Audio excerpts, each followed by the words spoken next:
Well, the Group Chief Executive Officer of the Nigerian National Petroleum Corporation, that's NNPC Limited, has addressed the ongoing debate about fuel subsidy in Nigeria.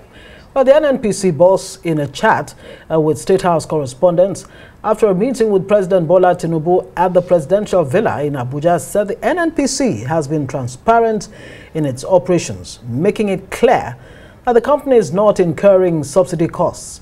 He highlighted that market forces and global oil prices determine fuel prices in Nigeria, and that there is no financial burden placed on the government or taxpayers due to subsidies.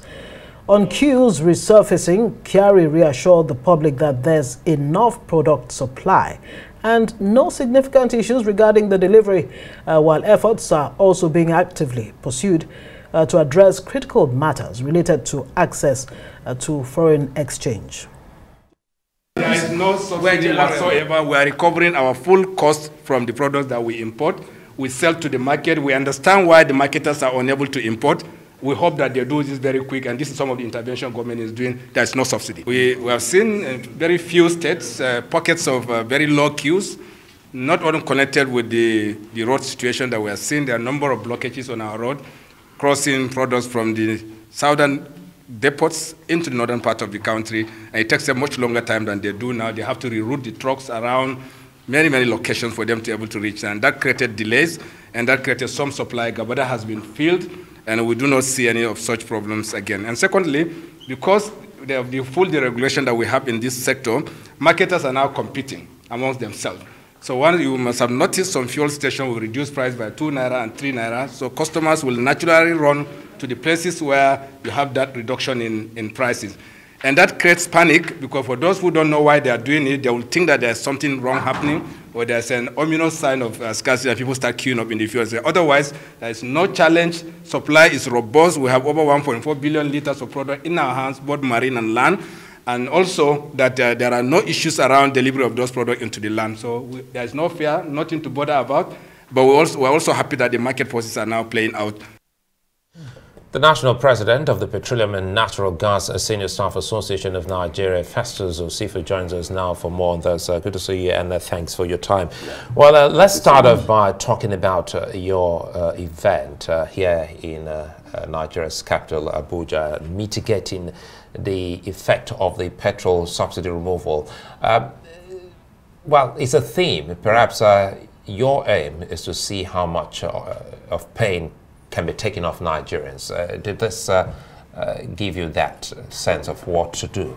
Yes, thank you so much, Suleiman. Thank you so much, and good evening, Nigerians. You know, last year, Pengasan actually started this summit. It's Energy and Labor Summit, and the aim of the summit is actually to look at issues that are affecting the oil and gas industry and any topical issues within that period. So we harness it, we bring it to the table, and we bring experts to dissect it. So the first one that was held last year talked about crude oil theft, talked about issues about energy transition. So this is the second edition that we are holding this year. And in this particular one, we chose a topic, the downstream deregulation, as well as gas utilization for sustainable energy future. So the reason why we brought the downstream deregulation and gas together, because they are a bit interwoven. So when discussing issues around downstream, you know, after several discussions about what has happened regarding our deregulation, then solutions were also proffered. So it's a 3 days program. We started today, we'll continue tomorrow, then we'll also, it's going to end on Wednesday.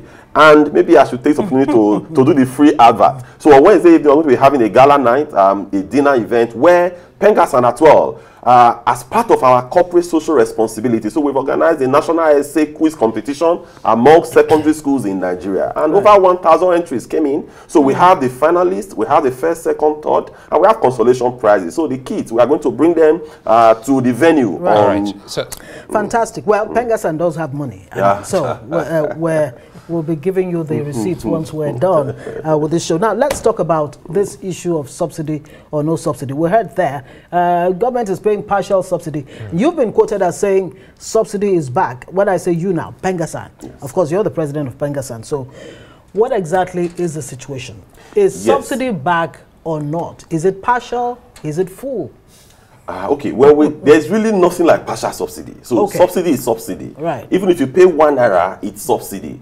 So what actually happened was that as at May 29th, when the president announced in Eagle Square that subsidy is gone. So on that particular day, if you look at the parameters that were used in doing the computation, principally, if you look at the exchange rate as at that day and the price of crude oil, you are going to discover that the price of crude oil as at that day was somewhere around $73 per barrel.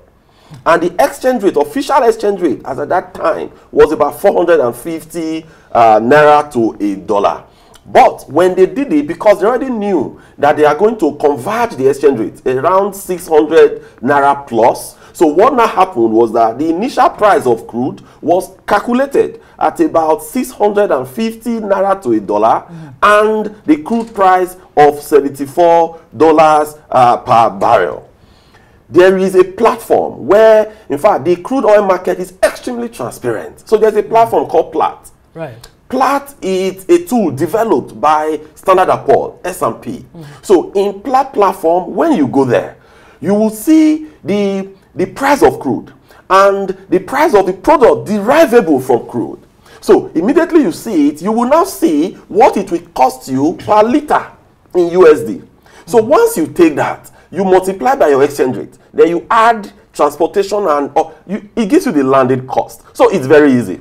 So now, when the subsidy was removed, there were some parameters that went into the calculation.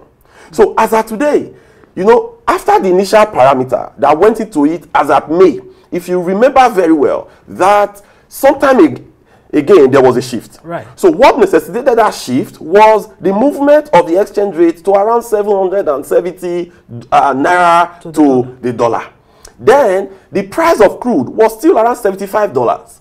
So with the price of crude moving today to somewhere around hovering between 85 to 94 dollars per barrel, then it shows, and the pump price is still constant, then it shows that there is subsidy. So it's very simple.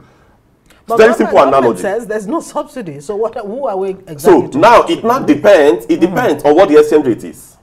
So it depends on what the exchange rate, how much, if NNPC sell crude, how much are they selling, the exchange rate to federal government. So if today, I've said in another program, that if our exchange rate is somewhere around $600, 600 naira to $1, then we crude at about $90, there won't be subsidy. So it now depends on what the exchange rate is. If the exchange rate is what we know from the official window at 770, and with the price of crude where it is today, we ought to be paying more for the price. We've also heard the NNPC PCL Group Managing Director saying that there's no subsidy. Is it possible to have some kind of dark side to this calculation? Because because listening to you now, it tells one thing: if truly that's the exchange rate in comparison to the price of crude in the international market, then it then means that perhaps what we see outside there as the value of the naira against the dollar may not be the actual value.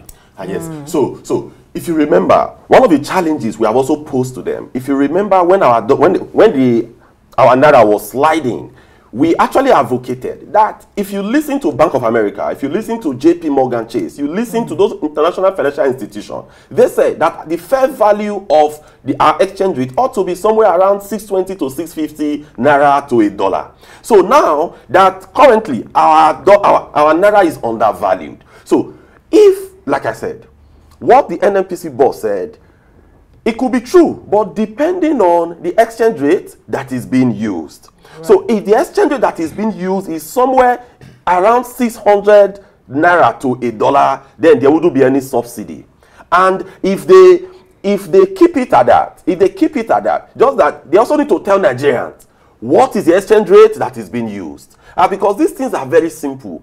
So like, if you go to the Western world, you almost on a daily basis, as the price of crude moves, then you could see the price of gas, the price of AGO, they all move as well. It's very simple. So for us to have had a constant price within this period, and you have the input parameters, that is the cost of crude and the exchange rate moving, so then in other words, someone is actually subsidizing, except, as I've stated, that there is subsidy in the exchange rate. So there is subsidy in the exchange rate. Let's assume that when NNPC sell crude, they exchange to CBN at about 600 naira to $1, then there wouldn't be subsidy. Okay, so now there seems to be double or triple whammy going on here. Independent marketers are they're not importing. Yes. Right now. Yes. Okay, now if we really are paying subsidy, what does that mean for the Nigerian economy? And then we hear that the federal government is owing NNPCL about 7.3 trillion as at September this year. All of this. Yes. What does it mean and how do we get out of it? Yes. So the marketers are not actually importing. The reason the marketers are not importing is access to forex. When you listen to the GCO NNPC a while ago, I just listened to him a while ago after I visited the State House. He actually said that the challenge is the FS challenge. So the marketers today, they cannot access FS from CBN. So, but as they cannot access FS from CBN, if they go to parallel market, they are going to get FS at about 1,000 naira to $1. So you cannot compete if you are accessing FS from parallel market at 1,000 naira to $1, and you have the NNPC retail who have access to FX less than that. So you can't compete, because if you bring it at $1,000 you are going to be selling it for nothing less than 1,000 naira per liter. But you have a competitor that will be selling his for around 600 or 620. Then everybody naturally will queue in there. So that is why those importers or other marketers, they are not importing as of today.